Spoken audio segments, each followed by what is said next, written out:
Assalamualaikum warahmatullahi wabarakatuh. Halo semuanya, saya Idelia Sugira Oktamandasari, siswi dari SMK Negeri 2 Bengkulu Utara di jurusan Desain Komunikasi Visual. Di video ini, saya akan mengajak kalian semua untuk melihat proses dan hasil dari laporan yang telah saya kerjakan. Jadi, siapkan perhatian kalian karena setiap visual punya cerita dan inilah cerita saya. Bab 1. Pendahuluan. A. Latar belakang praktik kerja lapangan. Praktik kerja lapangan atau biasa disebut dengan PKL merupakan penyelenggaraan pendidikan yang dirancang untuk memudahkan para siswa mencapai keterampilan keahlian sesuai dengan program keahlian masing-masing.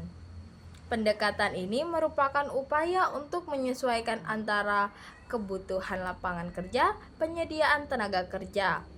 Dalam pelaksanaan praktik kerja lapangan, memberikan pengalaman belajar sebagian diberikan di sekolah dan sebagian lagi di dunia usaha atau dunia industri. Masuk ke poin B. Tujuan praktik kerja lapangan. Yang pertama, dapat menambah dan mengembangkan potensi ilmu dan pengetahuan pada masing-masing siswa-siswi. Yang kedua, melatih keterampilan yang dimiliki siswa-siswi sehingga dapat bekerja dengan baik. Yang ketiga, melahirkan sikap tanggung jawab, disiplin, sikap mental, etika yang baik, serta dapat bersosialisasi dengan lingkungan sekitar.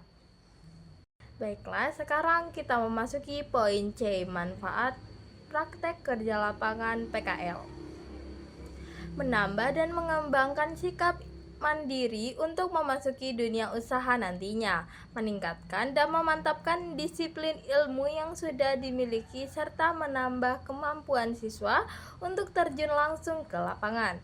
Menambah pengalaman siswa-siswi agar tidak ragu lagi menghadapi suasana lingkungan kerja nantinya. Bab 2. Tinjauan tentang perusahaan. A. Sejarah tentang perusahaan. Keraton Pictures adalah perusahaan yang bergerak di bidang fotografi. Perusahaan ini berdiri secara resmi pada tahun 2014, beralamat di Jalan Mayer Salim Batubara, Kelurahan Purwodadi, Kecamatan Argamakmur, Kabupaten Bengkulu Utara. Berawal dari hobi fotografi dan desain grafis, nama Keraton Pictures sendiri dipilih karena mewakili aliran darah Jawa dari owner. Keraton Pictures berkembang seiringnya berjalan waktu dan melakukan banyak perubahan. Sebagai unit bisnis yang dipimpin oleh Iqbal Wahyu Purnama Eskom, Keraton Pictures senantiasa hadir dengan pelayanan prima berupa ide-ide yang mengikuti perkembangan zaman. Baiklah, kita memasuki poin B, struktur organisasi Keraton Pictures yang dipimpin oleh Iqbal Wahyu Purnama Eskom, editor Novar Julian Syahrizky, fotografer Novar Julian Syahrizky, dan Arika Sulianti sebagai administrasi. Kita masuk ke poin B, visi Keraton Pictures menjadi jasa fotografi terkenal di seluruh Indonesia, menjadi pilihan pertama pelanggan dalam memilih jasa fotografi pernikahan dan pranikah, menguasai pangsa pasar usaha jenis, membangun kesadaran konsumen akan keberadaan jasa fotografi Keraton Pictures. Baiklah, kita masuk ke poin C, misi Keraton Pictures. Mendapatkan foto yang berkualitas tinggi. Foto studio dapat menyediakan foto yang berkualitas tinggi dengan menggunakan peralatan dan teknologi yang canggih. Meningkatkan kesan foto profesional yang berkualitas tinggi dapat membantu meningkatkan kesan profesional konsumen, terutama jika digunakan untuk keperluan bisnis ataupun promosi.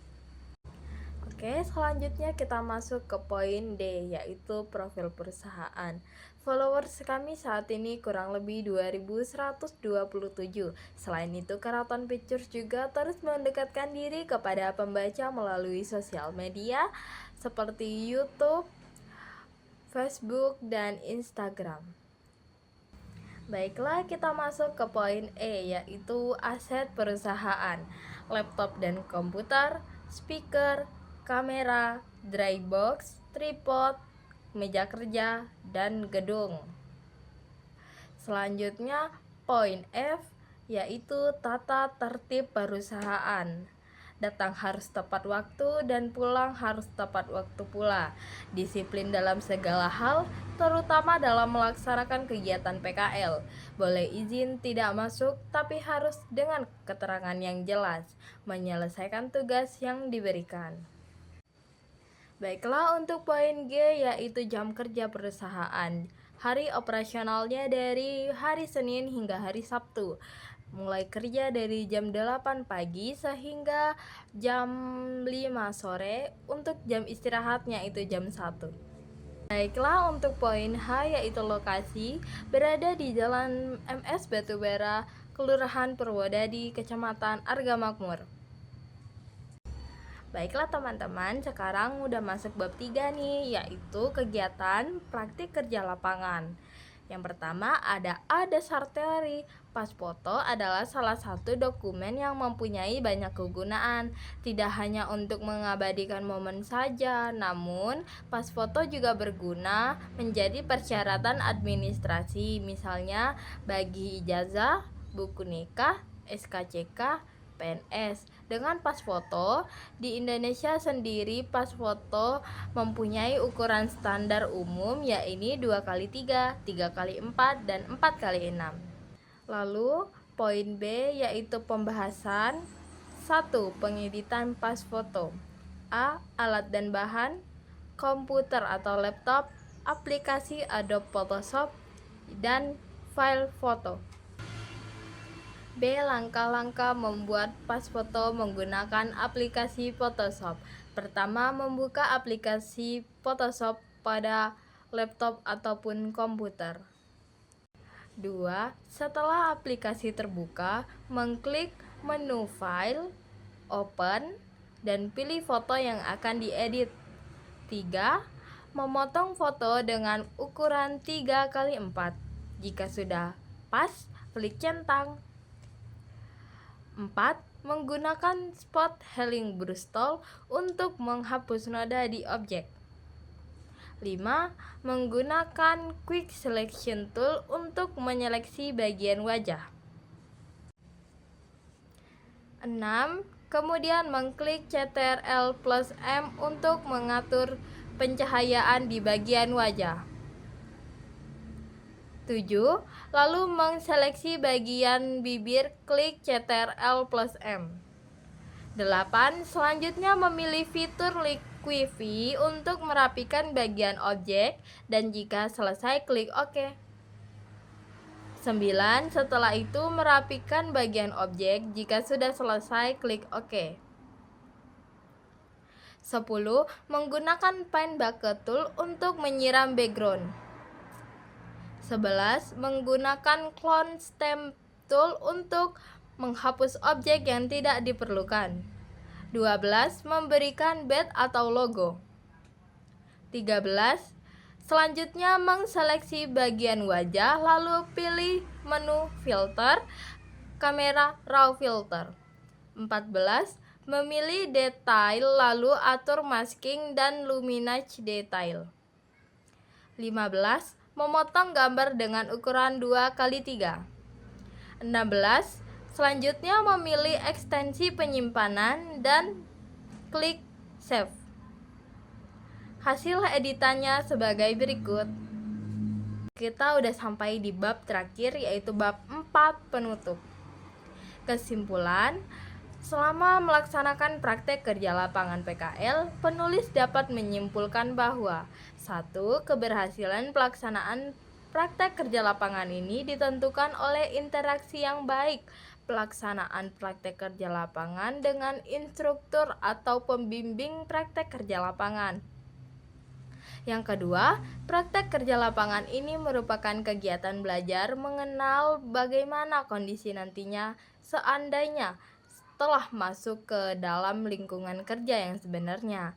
Ketiga, praktek kerja lapangan ini juga bisa disebut dengan sebagai pelengkap dan suatu proses pematangan atau pemantapan kelak ketika berada pada dunia kerja. Baiklah teman-teman semuanya, ini udah nyampe di poin terakhir yaitu saran. Adapun beberapa saran yang ingin penulis utarakan dari pengalaman selama mengikuti praktek kerja lapangan demi kemajuan dan kebaikan kerja PKL untuk tahun berikutnya. Yang pertama, sebaiknya pemilihan waktu dan tempat praktek kerja lapangan dilaksanakan pada saat yang tepat, sehingga siswa atau siswi tidak kesulitan menentukan tempat PKL yang terbaik sesuai kompetensi keahlian masing-masing. Yang kedua, jangan pernah puas dengan hasil yang telah dicapai. Ketiga, penerapan disiplin diharapkan dapat lebih ditingkatkan karena sangat menunjang dalam pelaksanaan praktek kerja lapangan di lapangan yang memiliki kedisiplinan yang tinggi. So, itu dia tadi teman-teman hasil praktek kerja lapangan aku. Terima kasih banyak semuanya. Semoga voice-nya tetap nyampe ya dan materinya juga bisa tergambar dengan jelas. Selama menjalani PKL, aku belajar banyak hal yang mungkin tidak tertulis di laporan, tapi sangat terasa dalam prosesnya. Ada bagian yang berjalan dengan lancar dan ada juga yang agak melelahkan. Namun dari situlah pengalaman dan pemahaman baru muncul. Semoga apa yang aku sampaikan hari ini bisa memberi gambaran yang utuh tentang perjalanan tersebut. Terima kasih sekali lagi atas perhatian dan waktunya. Meskipun prosesnya agak panjang, semoga hasilnya tetap berkesan. Saya Idilgia Sugira Altamandasari pamit undur diri. Wassalamualaikum warahmatullahi wabarakatuh.